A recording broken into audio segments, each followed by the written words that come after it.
الحمدللہ، اللہ تعالیٰ کا لاکھ لاکھ شکر ہے کہ مالک الملک نے اپنی یاد کی توفیق اور موقع عطا فرمایا۔ لاکھوں اور کروڑوں درود حضرت محمد مصطفیٰ صلی اللہ علیہ وآلہ وسلم پر، جن کے طفیل مالک الملک نے یہ مہربانی عطا فرمائی۔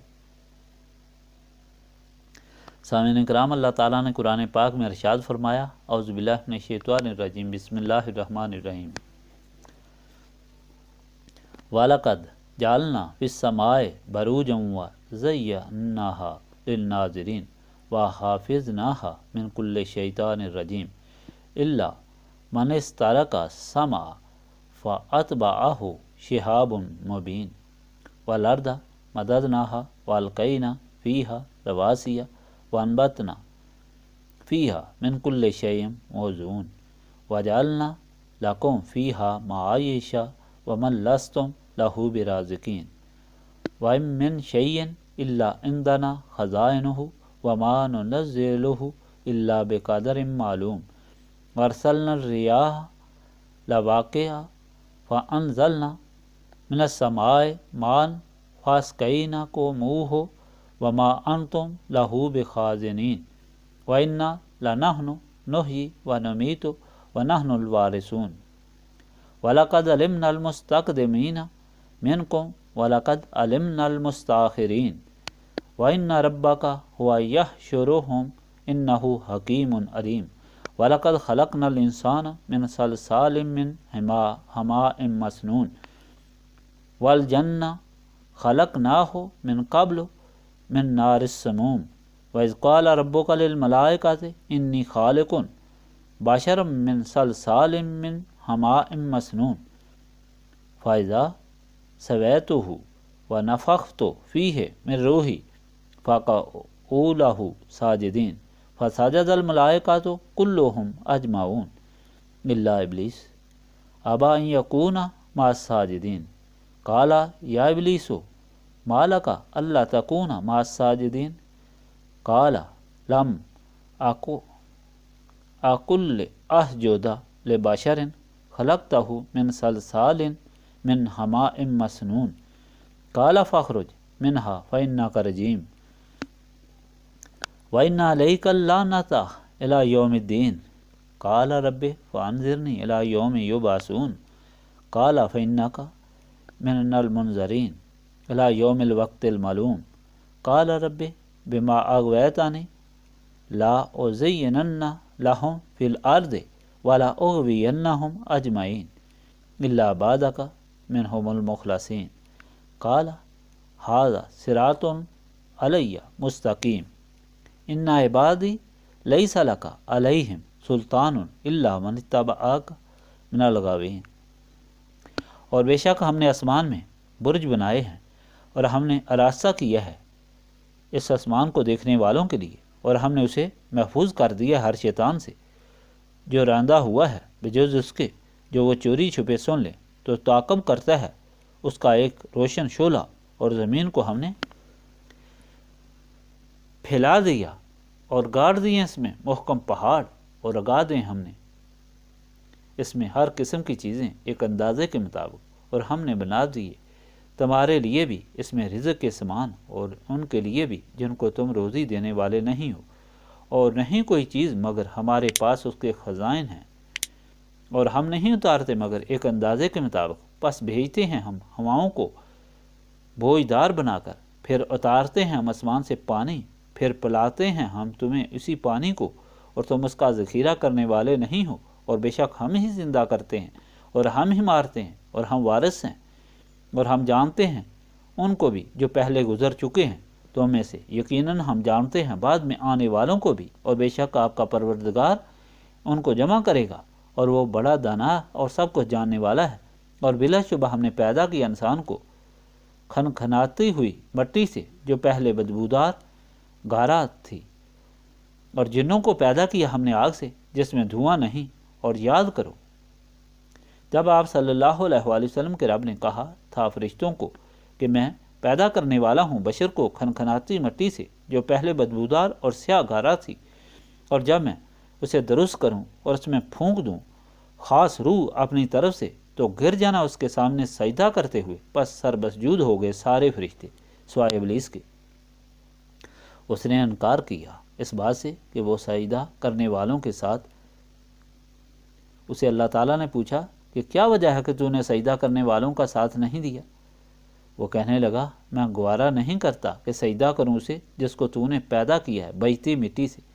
جو پہلے بدبودار سیاہ تھی۔ اللہ تعالیٰ نے حکم دیا، نکل جا، تو یہاں سے مردود ہے، اور بلا شبہ تم پر لعنت ہے روز جزا تک۔ کہنے لگا، یا میرے رب، تو پھر مجھے اس وقت تک مہلت دے جب سب اٹھائے جائیں گے۔ اللہ تعالیٰ نے فرمایا، بے شک ایک وقت مقررہ تک تجھے مہلت دی گئی ہے۔ اس نے کہا، اے رب، اس وجہ سے کہ تو نے مجھے بھٹکایا اور مردود کیا، میں ضرور خوشنما بنا دوں گا ان کے لیے زمین میں، اور میں ضرور گمراہ کروں گا ان سب کو سوائے تیرے ان بندوں کے جن کو تو نے چن لیا ہے اور جو تیرے مخلص بندے ہیں۔ تو اللہ تعالیٰ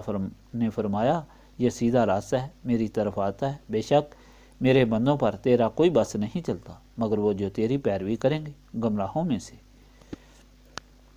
پچھلے فرمان میں آپ نے سنا کہ جب وقت مقررہ یعنی روز محشر آ جائے گا، اس وقت منکرین اپنا خوفناک انجام دیکھ کر اور اللہ تعالیٰ اور اس کے رسولوں کی اطاعت کرنے والوں پر انعامات دیکھ کر آرزو کریں گے کہ کاش ہم اللہ تعالیٰ اور اس کے رسولوں کی اطاعت کرتے، آج اس عذاب سے بچتے اور انعام پاتے، عیش و عشرت میں رہتے۔ اللہ تعالیٰ فرماتا ہے کہ جو گستاخ رسول ہیں وہ دنیا میں تو کچھ وقت کے لیے عیش و عشرت کرتے ہیں مگر یہ بہت تھوڑا وقت ہے، آخر اللہ تعالیٰ کے سامنے ان کو پیش ہونا ہے۔ سیاہ دل لوگ دنیا میں اللہ تعالیٰ کے رسول کے سامنے گستاخی بھی کرتے ہیں، مذاق بھی کرتے ہیں، لیکن یہ ہر برا عمل صرف ان کا نہیں بلکہ پہلے بھی گستاخ یہی عمل کرتے تھے، رسولوں کی اطاعت کے بجائے مذاق کرتے تھے۔ یہ لوگ گستاخ رسول نسبت رسولی صلی اللہ علیہ وسلم سے محرومی کی وجہ سے اتنے سیاہ دل ہوتے ہیں، جو شیطان کے قبضے کی وجہ سے اتنے ظلمت میں ڈوبے ہوئے گمراہ ہوتے ہیں کہ اگر ان کے لیے آسمان کے دروازے بھی کھول دیے جائیں اور آسمان پر چڑھ بھی جائیں پھر بھی ایمان نہیں لائیں گے، اور کہہ دیں گے کہ ان کی نظر بندی کر دی گئی ہے اور ان پر جادو کر دیا گیا ہے۔ یہ اتنے بدبخت اور بد نصیب ہو گئے ہیں۔ آج کے فرمان میں اللہ تعالیٰ نے ہدایت کے لیے مخلوق کی تاریخ بیان فرمائی اور کائنات کے عجوبات کا ذکر فرمایا، اور اللہ تعالیٰ فرماتا ہے کہ یہ اللہ تعالیٰ ہی تو ہے جس نے آسمان اور زمین بنائے، اور آسمان کو دیکھو ستاروں سے کس طرح سجایا گیا ہے کہ دیکھنے والے کی حیرت کا اندازہ ہی نہیں ہو سکتا، اور زمین کو دیکھو کہ کس طرح ہم نے اس کو بچھایا اور پھیلا دیا کہ تم اس میں رہتے ہو، تمہارے لیے قسم قسم کی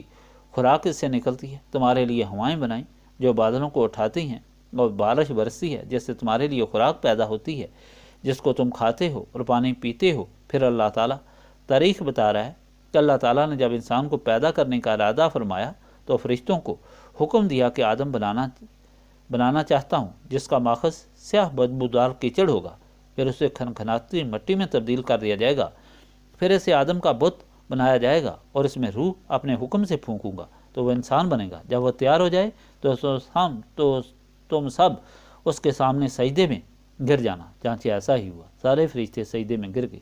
البتہ جو ابلیس تھا جس کو آگ کے شعلے سے بنایا گیا تھا وہ سجدے میں نہ گرا۔ تو اللہ تعالیٰ نے پوچھا، ابلیس تم نے سجدہ کیوں نہ کیا؟ تو اس نے کہا، اس آدم کو آپ نے سیاہ بدبودار کیچڑ سے بنایا اور مجھے آگ سے بنایا، میں سے افضل ہوں۔ اللہ تعالیٰ ناراض ہوا اس گستاخی پر اور فرمایا، جاؤ تم پر لعنت ہے قیامت تک اور پھر دائمی عذاب ہے۔ اس نے کہا کہ پھر مجھے اس دن تک مہلت دے دیں کہ میں جس انسان کی وجہ سے لعنتی اور مردود ہوا ہوں